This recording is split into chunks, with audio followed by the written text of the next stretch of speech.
നമുക്ക് എല്ലാവർക്കും നിങ്ങൾക്കല്ല എനിക്കൊക്കെ പറ്റെന്ന് പറഞ്ഞാൽ കാരണം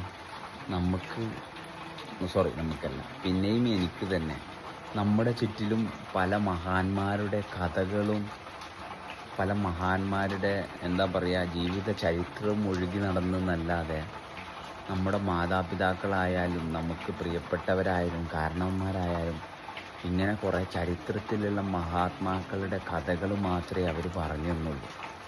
അല്ലാതെ അവരാരും നമ്മളൊരു കാര്യം അല്ലെങ്കിൽ നമുക്കൊരു മിസ്റ്റേക്ക് സംഭവിച്ചപ്പം അവരാരും അവരുടെ ആ ഒരു മാഹാത്മ്യത്തിൽ നിന്നുകൊണ്ട് നമ്മളെ മനസ്സിലാക്കാൻ നമ്മളെ കൂടെ നിന്നില്ല.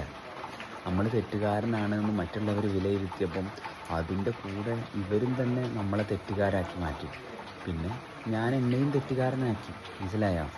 അങ്ങനെയാണ് ബുദ്ധി ഉപയോഗിക്കേണ്ടി പോലും വന്നത്. മറിച്ച് അവിടെ മെച്യൂരിറ്റിയുള്ള ആരെങ്കിലും നമ്മുടെ കൂടെ ഒരാളെങ്കിലും ഉണ്ടെങ്കിൽ നമ്മൾ ചെയ്യുന്നത് എന്താണ്, എന്തിനാണ്, എന്തുകൊണ്ടാണ് എന്ന് നമുക്ക് കാണാൻ പറ്റുമായിരുന്നു. പക്ഷെ അതിനു മുന്നേ നമ്മളെ ചാപ്പയടിച്ച് മുദ്ര കുത്തപ്പെട്ട് പിന്നെ നമുക്ക് ബുദ്ധി ഉപയോഗിച്ചിട്ട് നമ്മളായിട്ട് കരകയറണം. മനസ്സിലായോ? കരകയറാൻ വേണ്ടി വീണ്ടും വീണ്ടും കുഴിയിൽ തന്നെ ആയിപ്പോയി. കാരണം നമ്മൾ കരകയറേണ്ട കാര്യമില്ലല്ലോ. എന്തിനാ കരകയറുന്നത്? ഒരു മിസ്റ്റേക്ക് സംഭവിച്ചാൽ അത് തിരുത്തി മനസ്സിലാക്കി ജീവിക്കാനുള്ള അവസരം നമ്മളിൽ നിരന്തരം നമ്മുടെ കൂടെ ഉണ്ട്. പക്ഷെ നമ്മൾ മറ്റുള്ള ചില ആൾക്കാർ പറഞ്ഞതാണ് സത്യം. അതുകൊണ്ട് അവരെ മുമ്പിൽ ആ സത്യത്തിൽ നമുക്ക് നിൽക്കാൻ പറ്റുന്നില്ല. പേടി തുടങ്ങിയില്ലേ? അപ്പം മിക്ക ധൈര്യം ഉണ്ടെന്ന് പറയുന്ന എല്ലാ വ്യക്തികളും ഭയത്തിലാണ്. കാരണം അവർക്ക് എന്തിനാണ് ഒരു മനുഷ്യന് ധൈര്യം ഉണ്ടെന്ന് പറയണവൻ ഏറ്റവും വലിയ പേടിത്തൊണ്ടനാണ്. നമുക്ക് ധൈര്യമല്ല ആവശ്യം, നമുക്ക് പരസ്പരം സഹകരണമാണ് ആവശ്യം. അപ്പോൾ സത്യസന്ധമായ സഹകരണം ഇല്ലാത്തിടത്ത് ഈ പഴയ വേദനയാണ് ഒരുത്തനെ ധൈര്യശാലിയാക്കി മാറ്റുന്നത്. കാരണം മറ്റുള്ളവരെ അടിച്ചമർത്താൻ വേണ്ടിയിട്ട്. പക്ഷെ ഇവനെന്നും ഇവൻ്റെ ഈ ഭയത്തിൻ്റെ അടിമപ്പെട്ട് ഇവൻ്റെ ജീവിതം നശിച്ചുകൊണ്ടിരിക്കുക.